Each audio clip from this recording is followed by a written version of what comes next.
Good evening. Good evening and welcome to a regular meeting of the Oak Harbor City Council. Today is October 2nd. It is 6 p.m. I'd like to call the meeting to order. I'll invite you to stand and join us in an invocation tonight led by Pastor Matt Waite of the First Reformed Church, and I will lead us in the pledge immediately following. Thank you. Let's pray. Heavenly Father, thank you for the many blessings that you've given this local community. I pray for those who are in the offices that govern this community, that they make wise and godly decisions which are always in our best interests. I thank you that we have the freedom to speak up and vote for those who make such decisions. Whether we agree or differ, I pray for these leaders to be blessed by you, God. I pray that you build up humility in all of us in Oak Harbor, that we might respect those who make decisions on our behalf and seek to help our neighbors.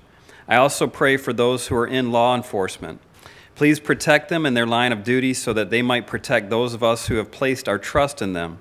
God, please bless these men and women in city government, the mayor's office, and all elected officials, and certainly those who put themselves in harm's way like law enforcement, firefighters, and EMS workers.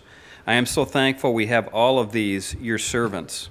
God, let your light shine in our city. In Jesus' precious name I pray. Amen. Thank you, Pastor Matt. Please join me in the pledge. I pledge allegiance to the flag of the United States of America and to the republic for which it stands, one nation, under God, indivisible, with liberty and justice for all.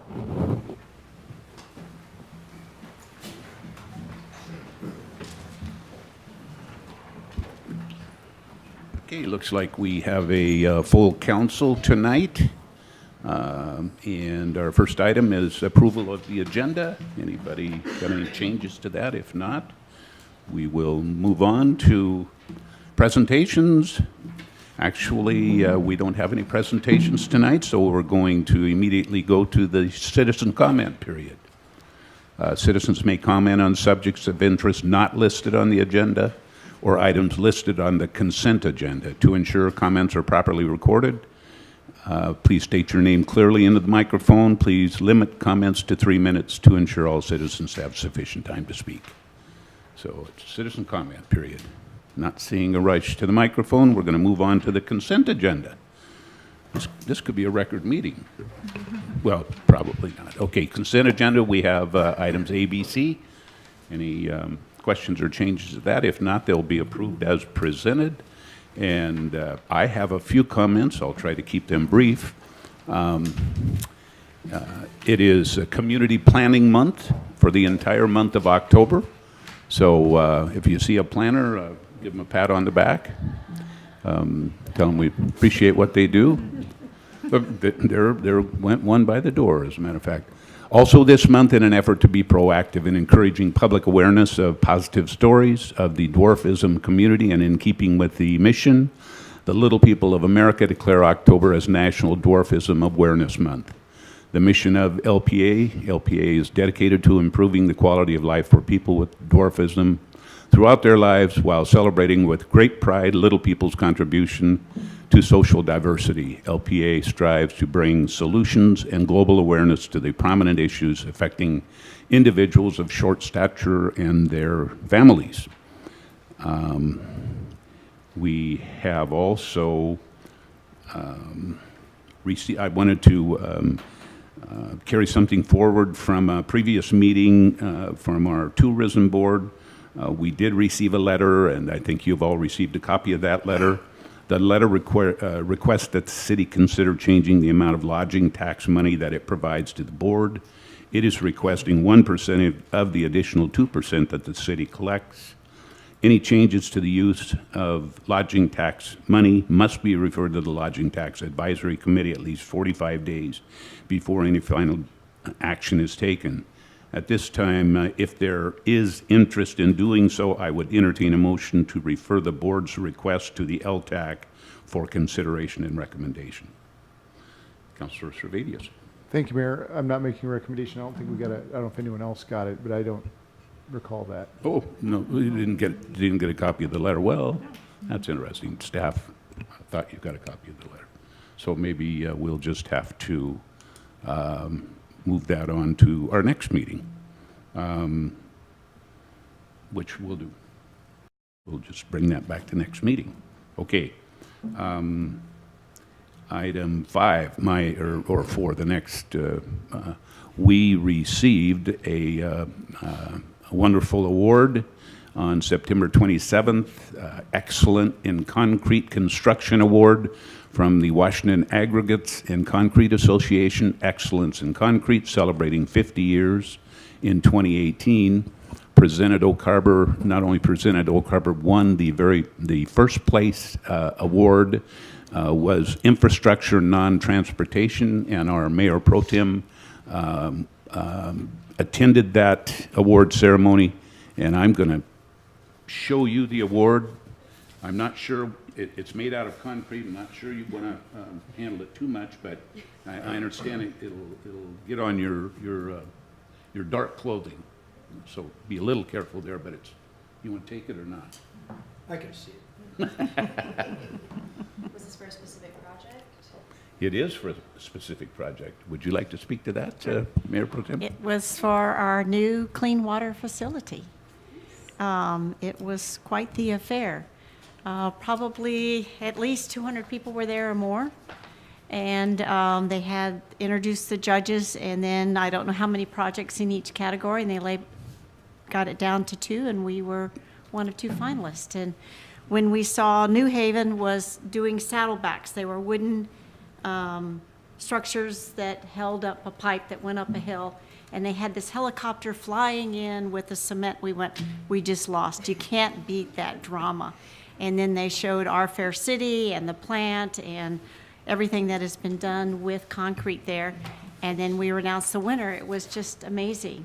So kind of like the Emmys, the whole table gets up and they all go to the stage, and we were probably one of the farthest tables from the stage. But the owner of Miles Sand and Gravel sent a message over to our table that she wanted to meet the person from the city, and it was very, very exciting. So, but it was, I mean, I wish I could have gotten a hold of the video for everyone to see, because it was very, and it took a whole team effort, not just our consultants, but our staff. I mean, it was a lot of work, and thankful to Miles for writing it up. It seemed like for all the awards, the concrete person that provided concrete wrote up the little presentation, but it was very, very exciting. A lot of hands and minds went into having it be successful, and I'm predicting it's just the start of one of many. So. Okay, with that, we're going to turn it to council comments. Yes, Councilor Servadius. Just really quick, I was trying to keep this to your record, Mayor, but I just want to say thank you to the Chamber and the city. The Chamber spearheaded Operation Gratitude, which I think is wrapped up at the end of September. It was during the month of September, or in some of the summer months. And if people haven't noticed, it's very subtle, but it's just a thank you to those who serve. But what's neat about it is if you go down 20, subtly you see all those, or you may or may not notice them, but there's a lot of those Operation Gratitude signs. And I know that our folks from Parks have to mow around them. They actually pick them all up. So Kathy, tell your team thank you. They've worked through that process, which I know is got to be a burden to go around those little signs and then put them up. But I think it was a nice show of support to the military. So thank you. Thank you. Anyone else? Councilor Heisen. First, I want to wish Steve and the Development Services staff a happy planning month. I know October is the most wonderful time of the year. And I'm going to be talking about this a lot probably until the end of the year, but the Oak Harbor Youth Coalition has rolled out our annual community survey. And what it is a survey of adults and parents in the community. And we like to get basically a finger on the pulse of what the adults in our community are concerned about when it comes to issues facing youth, whether that's mental health, substance abuse, safety, academic performance. The survey is online. It takes 3 minutes to do, and we can compare the adult concern results to the results of the Healthy Youth Survey that the students take, and it gives us a really good idea of what our priorities need to be as a community. So it's on the Oak Harbor Youth Coalition's Facebook page. It's on my Facebook page, and if anybody can't find it, just shoot me an email, and I will point you in the right direction. Thank you so much. Thank you. Anyone else? Okay, seeing none, we will move to City Administrator. Okay, I've successfully now met with all 7 council members, and it's very informative. All of you are very committed to the community and really provided a lot of good input for me and helping me do my job. So I really appreciate your time and effort and making the opportunity to meet with me and providing your input. Very helpful there. Moving on to more of the administrative stuff, the budget process, the city clerk is working with contacting you for some special meetings that we need to do. So please work with her on doing that so we can make sure we have a very informative and successful budget process and getting your input there. So my last remarks, I'm going to turn it over to Brett and let him give our a report on the clean water facility update. Well, good evening. It's time for a clean water facility project update. As the mayor and Councilmember Munn said, we are all very excited about winning this award. I think one thing is, as Councilmember Munn said, that actually came from Miles Concrete, that the nomination came from the manufacturer, which is a local business. So I felt really proud that a local business actually nominated for us. And it is actually a very big thing because it's industry, but we're doing concrete work all over the state, and this is statewide, and getting that award. And there were a lot of people nominated, so the team was pretty excited the next morning. Next on our news is we've actually moved. So we've actually, the staff and Hoffman and KVA were all down in the administration maintenance building. Jax came down with us, and he's kind of showing we're all kind of settling and getting comfortable. So I can tell you that he's happy with his new home, other than the fact that he only gets to stay in the maintenance building and doesn't get to pawn lunch off the rest of us. So, but anyway, we're all moved over there. Good thing, because we have no place to go to. This is what's left of the Whitby Bank building as of this morning. It's pretty much gone. So the demolition has gone quite well. We didn't think it'd last very long, and we were right. So anyway, we're in the process of getting that hauled away. Hopefully most of the major construction and demolition there will be done by Friday. We'll still be doing some cleanup and slabs and stuff in the future. Another major event last week is we started installing membranes into our system. So we are a biomembrane plant, and we've been testing the control systems out for a while. Last week we actually started placing membranes and start checking the mechanical system. So this is one of our 12 cartridges that's going in, and this is what they look like when we stick them in the water. So we have to keep them submerged so they won't float away. So these are actually, we're going to start testing them and running them in operation with actual water here pretty quick. So that was a major milestone for us, because that really drives our startup and bring the biological system online. You hear me talking about the SCADA system, and we've actually been installing that for quite a while. This is one of our software engineers out there doing that, and there's quite a bit of work with that. You see people running around with computer screens a lot now, less with wrenches.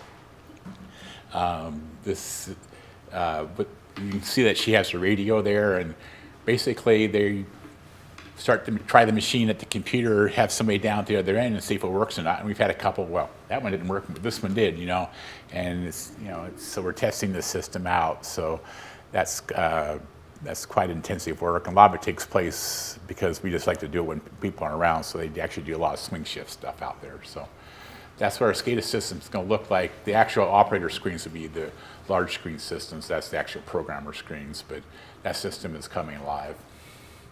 Anyway, in terms of recent activities, as I said earlier, SCADA software and hardware is coming ahead nicely. Operator training is starting to actually taper down a little bit. We're actually heading for actually running the stuff. So one thing we really have left to do is the dryer part of that, and that's going to take place next month. We did obtain our solids management plan from DOE, so that was another major milestone out of the way. Construction is a lot of ongoing equipment testing and startup. There's a lot of that taking place. We're still running about 100 workers on site. We're going to see that start to drop off next week. A lot of that work is actually in the park work right now. As I said earlier, we have moved into the operations, into the administration and maintenance building, so we have taken temporary occupancy of that building. We're not open for the public yet, but anybody that can call wants to come down, make an appointment and visit it and catch the view. It's very nice there. Electrical installation is underway. As I said, we're starting up the membrane system, and the Whidbey Bank building is getting pretty flat. Windjammer, mass earthwork is still pretty much complete. We're doing a lot of fine earthwork out there, laying out paths, paths, parking lots, a lot of fine grading. They actually got our first loads of topsoil yesterday, so we're starting to spread that out too. Irrigation is ongoing, and that's getting done. Right now, we're starting to shift into hardscaping and paving. We still last 2 weeks we're doing a lot of curb work. Now we're starting, we actually brought out 2 crews to do the flat work, so there's going to be a pour every other day in terms of sidewalk pours, because we pour sections at a time. So that's going to be an intense activity for the next month, and we'll start seeing not only paths, but the plaza area and all that kind of stuff happening. The West Kitchen and East Kitchen Pavilion are we're actually going to pour the slabs for those this week too. So those are on their way. The East Kitchen is lagging a little bit just because of some other issues going on there, but it's going to happen too. One exciting thing is the splash park is starting to get going. We have a special contractor doing it, and they're actually starting our fake boulders, and they're starting to deliver the fake boulder stuff out this week. So I'm really looking forward to watch that happen. But there's a lot of excitement about that. The guy that's doing the work is a bit of an artisan, so he's got big plans for our splash park. And we're moving ahead with that. This is the same budget numbers I did at the last meeting, so I'm not going to go into too much detail. We're still looking at about $20 million to spend in the next few months, and we're at about 128 as of August 31st. We'll update these numbers at the next meeting. We have for upcoming activities, we talked about doing a ribbon cutting on some consultation. We were talking about the 15th, but we think now we're going to go ahead with November 29th, so that date is starting to firm up, so I'd put that on your calendar. I think it'll be at 1 o'clock. And we're getting the speakers lined up and that sort of thing, so that date's becoming hard. Schedule highlights, right now if you want to drive by on City Beach, we've got the right-hand lane turned off. We're converting a manhole at that intersection so we can actually run sewage into the treatment plant. So that'll be taking place the next couple of days, and we'll be out of that. We're still on line to start treating sewage this month. We're either the week of the 15th or the week of the 22nd. I'm pushing for the 15th, but we have other issues starting going on with everything pretty much complete by November, end of November. Our critical path that is coming up on the centrifuges. That's in our solid side that we thicken the solids with. We have to test those. We have to start testing. It takes about 3 weeks to get those up and running, and we have to have some sludge to actually be watered to test them. So. And those guys are not available, so the centrifuge guys are coming in on the 22nd, so we got to be ready to give them solids, so that's starting to drive us in terms of our schedule. Windjammer Park, nothing's changed there. We're still moving forward with our improvements, trying to get the majority of the hardscape stuff done by the end of this year, and coming back in the fall to finish up any landscaping, but we are starting a lot of the landscaping activities now too. We're still online to transfer the lagoon back to the Navy on December 31st. We did meet with them to keep talking about transfer details, so that's our big driver right now. So it's a busy time. It's hard there's a lot of things coming together at this point, so it's really hard to show a critical path because it changes day to day, hour to hour. But the team is working pretty hard to keep this moving along. if you want to find out more about our project, you can reach us at oakharborcleanwater.org. You can call us at 914-7000. We used to have a 24-hour answering service on that. With the changes and stuff, we're not doing the answering service. You can leave us a message. We haven't got that much information off that phone line anyway, but if you want to, or else call our work extensions. You can email us at treatmentplant@oakharbor.org, and we do take tours on by appointment. Questions? Questions? Yes, Councilor Ellenberg. Thank you, Mayor. Brett, are you planning to hydroseed that park this fall? Yes, we're hydroseeding most of the west side this year. Some of the east side is going to probably get planted because we have hardscaping and that road coming in. So there may be some stuff we have to come back and deal with in the spring. But right now our goal is to hydroseed it by the end of this month. And Yeah, typically mid-October. Mid-October is kind of the good. cutoff date for, yeah, well, we've talked to landscaper, and I think we'll be okay to keep going later. You know, it really, I consider October to be the hydroseeding month, but that's, you know, we're going to try to get as much in as we can this year. And even if we hydroseed, it may not germinate, but it comes back the next year, so it just grows slowly. But yeah, if it doesn't quite work, they still have to come back and fix it. okay. If you remember, we did do an extended warranty on that, so. You did what? Say that We again? did an extended warranty on the landscaping back in GMP 13. Yes. Yeah. So if it didn't take, and they come back and hydroseed, Yeah. it doesn't come out of our budget. Nope. Is that correct? Yep. Okay, thank you. Council? Yes, Councilor Heisen. Thank you. I'm wondering, do you have any overhead pictures of the project? And you know, when you're describing trails and hardscape and things starting to take shape from, you know, the ground, it just looks like dirt.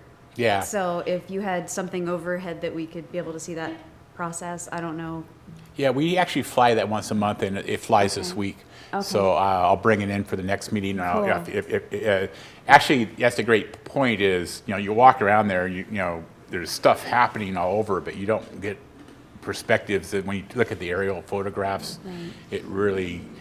you can really see the progress. So I'll try to actually kind of show a couple of sequences over the next month. But yeah, we fly it the first week of the month, so we're due. That would be amazing yeah. to see. Thank you. And I also wanted to throw out a thank you to Nicole Tesh. I know she wrote the grant for the pavilion project, and we obtained that. So thank you, Nikki, wherever you are. Very cool. I'm really excited. Good work. Anyone else? Okay, thank you, Brett. Nice job. We will move on to public hearings and meetings. To speak at a public hearing or meeting, please sign in, but if you don't, you'll still get a chance.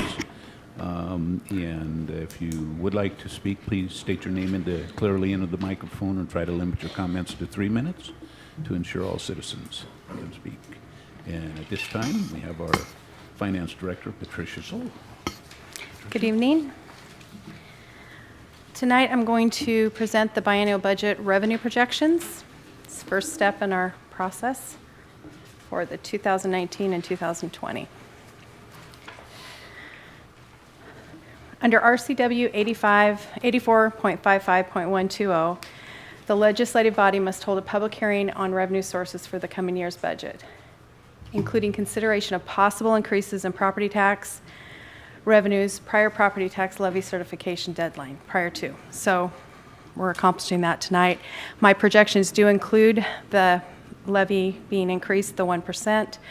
The IPD came in higher than 1%, so that saves us from having to do 2 different ordinances if we choose to raise the property tax. Purpose of the revenue projections.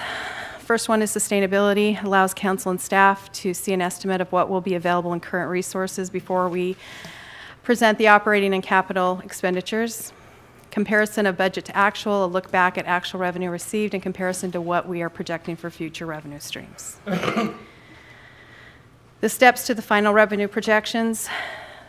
we're doing the initial ones tonight, and then the revenue projections may be added or adjusted as the department submits budget requests. Things that could change and will change is we'll be addressing operating transfers. We'll be addressing grant proceeds if those come up as we're figuring out different capital projects or things that we're applying for grants on. More information comes in about future revenues. Interfund transfers, which are not finished, so those will be adjusted for the actuals.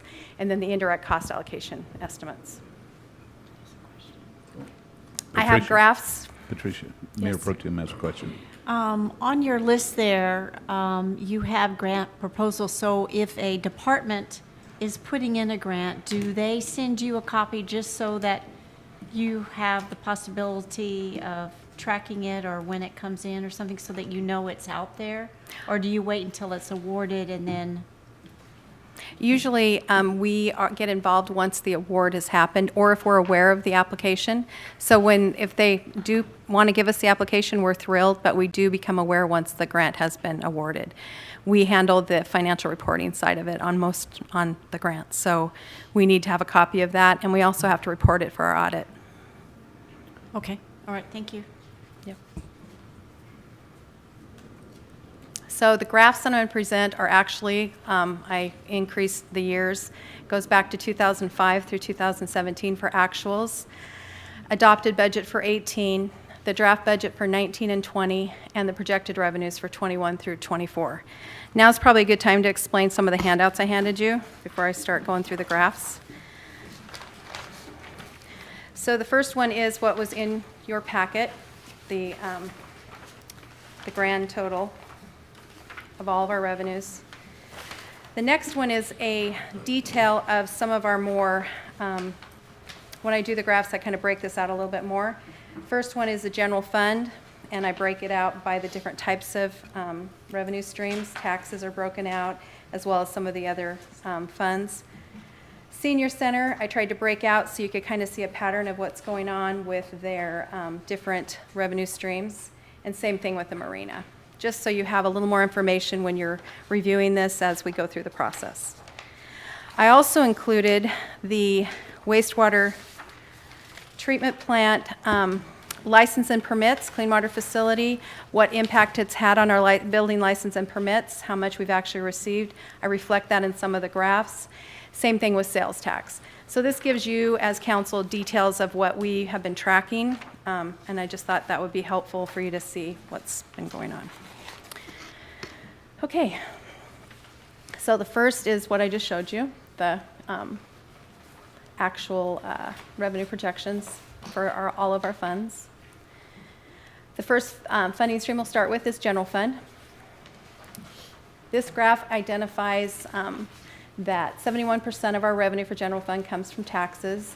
In 2017, I did an actual look back. Miscellaneous is only 7%. Our next largest is our indirect costs. No, our, where's the utilities?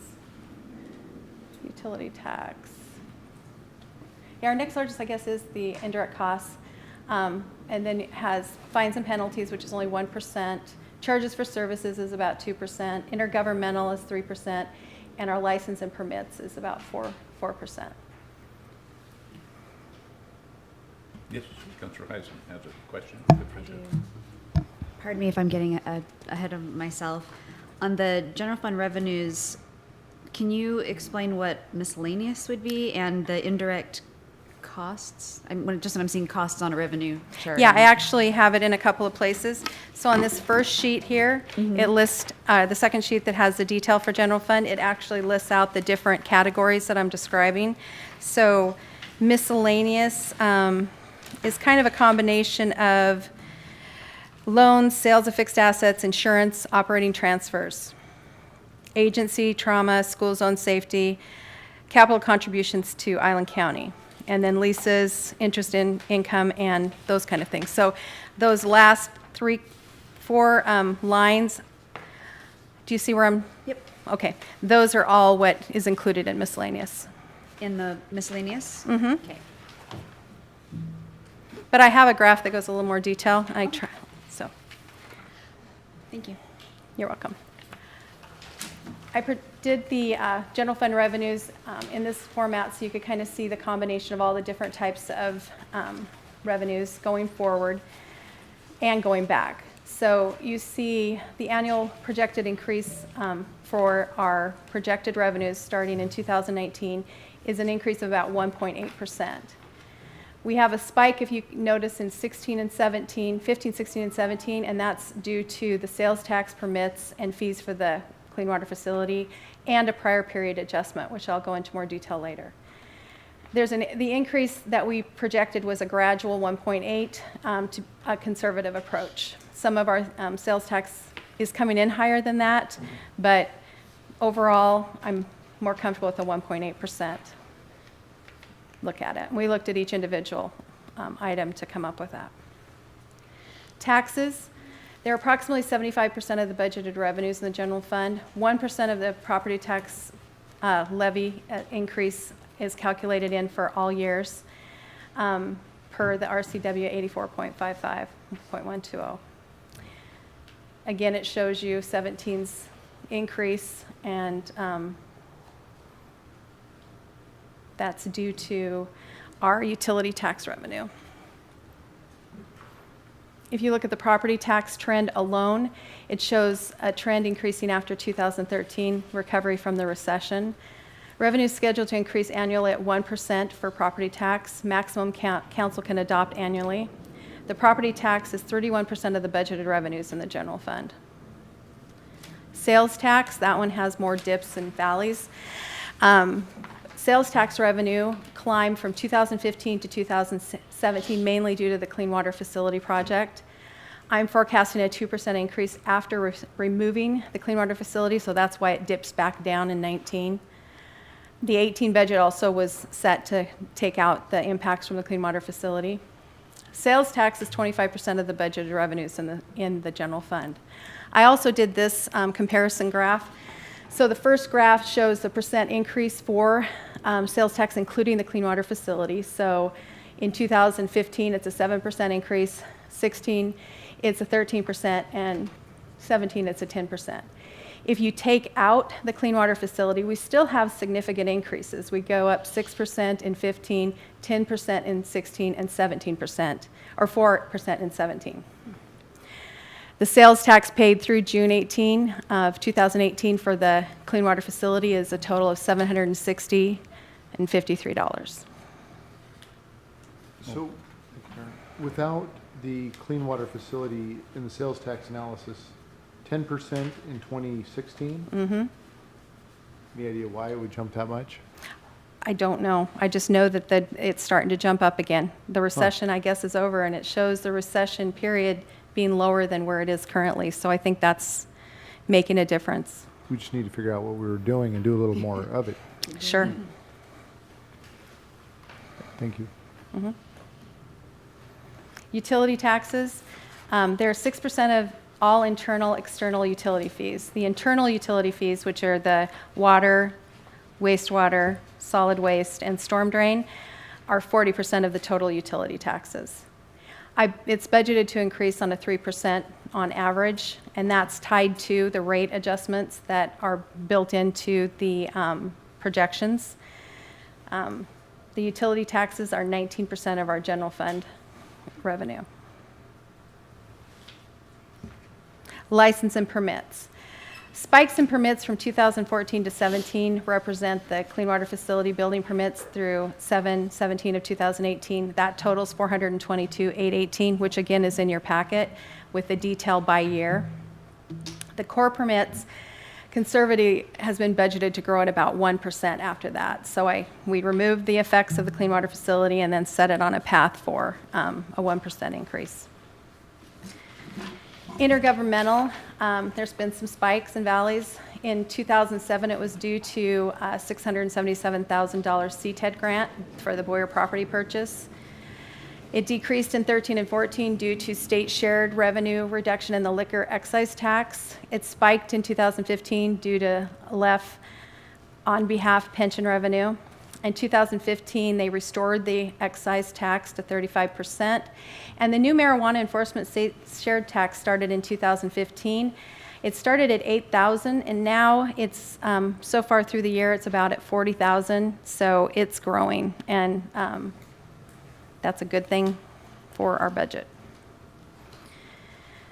The indirect cost area, I wanted to show that this is the charges for services. So I pulled out the indirect cost because it's the largest of the charges for services. The spikes reflect, I think, different projects. I didn't have the detail back in 2006, so I'm not sure what that one was. The 2012 was due to Pioneer Way, and then 15 through 18 is the wastewater project. I dropped it back down in 19 to try to get back to pre-wastewater treatment plant allocations.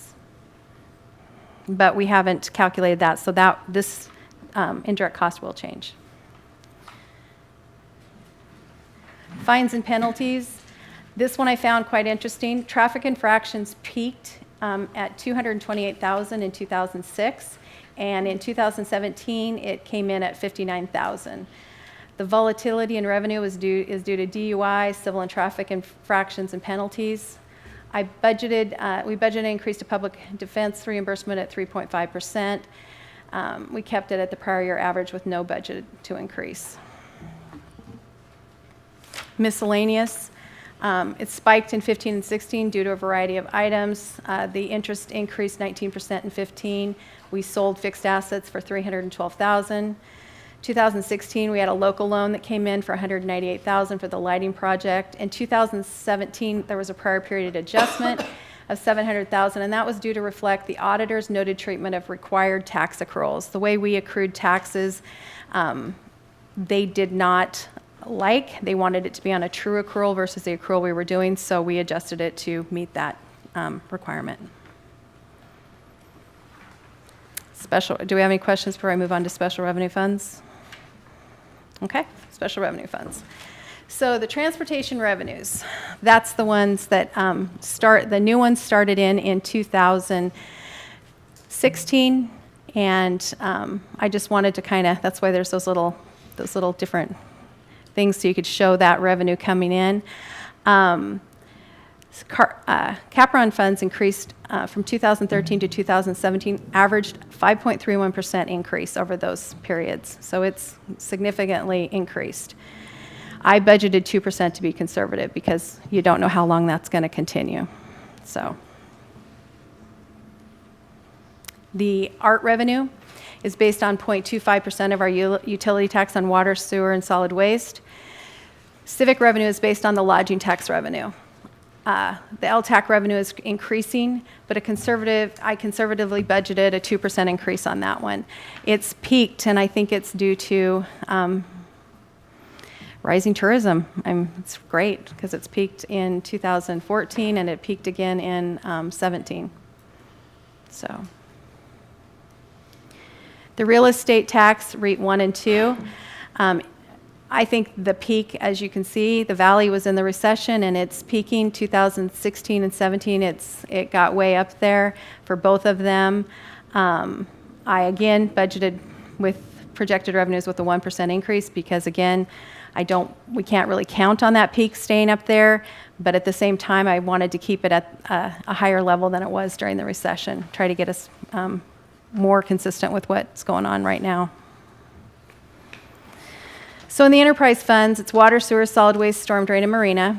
I used a rate study information for the recommended increases in water, solid waste, and wastewater when I calculated the projected revenues. So if you'll look at your paper, probably is less blurry than what's up on the screen, but solid waste has an increase scheduled. They would like us to do an increase per the rate study in 19, 20, 21, all the way through 23. Wastewater, we are going to increase rates to 102.76 in December this year for 19. And then the ones that are italicized is because it was basically a check-in when they did the rate study for wastewater. Until the project's finished, we don't know if they're going to stay the same, go down, or go up, but there probably will be some change. We're going to have Sean do a final look at it at that point. Water, they suggested we increase the rates in 2021 through 2023. I graphed the utility rate revenues. If you see that, you see the spike in 2015, that was $17 million due to the SRF loan. At that point in 16, we moved the cash effect of that as well as all revenues and expenses into the Clean Water Facility Fund. So that spike for utilities was strictly for the SRF loan when it was being tracked in the main fund, not in its own separate fund. Again, I used the recommended rates from the HDR study in 2018. And wastewater will not be the final rates. Those will come when the final costs are available in 2019. Senior Center, I included it this year. We hadn't in the past. I wanted to show their different streams and how they're kind of a hard thing to predict. So the top line is their travel, and travel was the highest in 2008, and it's building that direction. It's not as high there, but it's still not going super low. So I budgeted a consistent trend of 1%. The blue line is the interlocal grants. Those were super high, and contributions from the other MOUs and contributions from donations. They were high back in 2007 and 8, and they have kind of dropped down. So I didn't count on those. Liz and I talked through that, and we didn't want to increase that artificially. The travel is the one that actually looks really, that's the one I already talked about, sorry. The general fund transfers. So those have been increasing. As you see that line going straight down, that's because we haven't set our operating budget yet, so I don't know what the transfer will be. So it doesn't mean they've gone away. It means we haven't committed anything yet. It has to be committed every year. So at the point that we commit those funds, then I will update the revenues. Charges for services have been kind of a consistent line. They look like they've stayed pretty consistent. That includes leases and some of the other stuff. And then other is just sale of merchandise and some other various things. I just thought it would be good to see kind of where their revenue streams are coming from and how they're operating. The marina revenues, I kind of did the same thing, but I did it in a different format because of the 2011 spike for grants, bonds, and insurance and transfers. That one was really hard to get on a graph, so this is the graph you get. Mooring revenues, it shows, I wanted to show that one in the first one. It's mooring revenues and leases and associated things with that, and they have been growing, and Chris and I sat down and did a budget. He's comfortable budgeting a 2.5% to 3% increase over the next projected revenues for sure the next 2 years. So that's what we went with. The storage revenue is looks like a very slight incline. Same thing with the fuel sales. Fuel sales are also growing because we're getting a lot more boats in, and Chris is feeling really good about that. So wanted to show that. And the average, I just wanted to tell you the average increase from 2012 to 17 was 3.8%. So the look back is kind of looking similar to what we're trying to look forward at. The draft revenue budget, changes will be made to the final budget presentation. The budget is conservative, but the intent was to make it inclusive of all known facts at this time.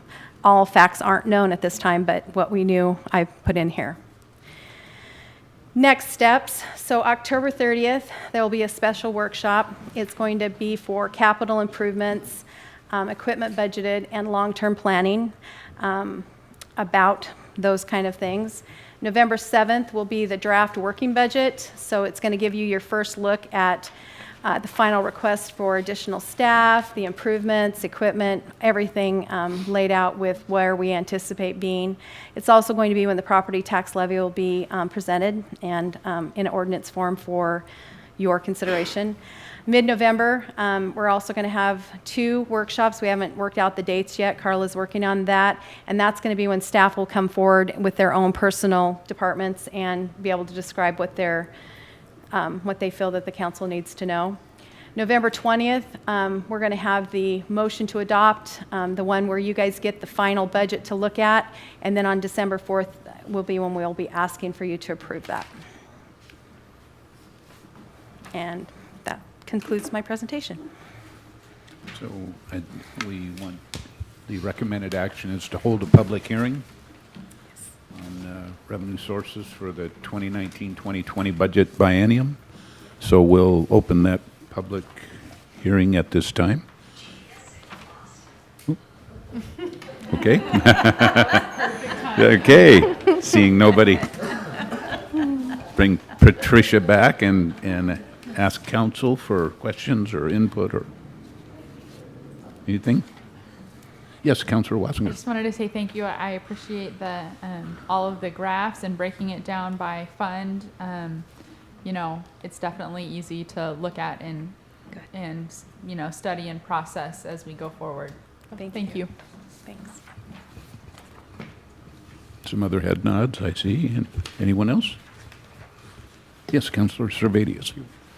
I appreciate this. When then might we see the other side of the coin? When we talked about our priorities and an expected revenue side of the coin, or I'm sorry, expense side of the coin, is that coming That is the first viewing of that will be, the 30th? hold on, let me go back to my, the 30th will actually be the priorities that you guys have asked for on the construction, the improvements.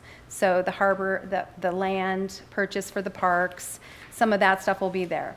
The November 7th will be the summary of everything together.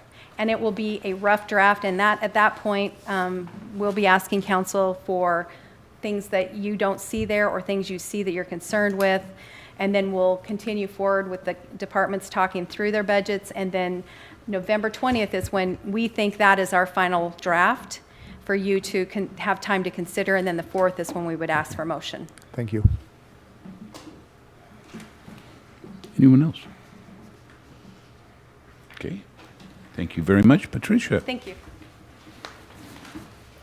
And that actually concludes our regular agenda items. We have no ordinances or contracts, no other session. Any other council? I would entertain a motion to adjourn. If not, that's Councilor Eisen. I move to adjourn. Second. Motion and second to adjourn. All in favor, say aye. Aye. Any opposed? Okay. Thank you very much.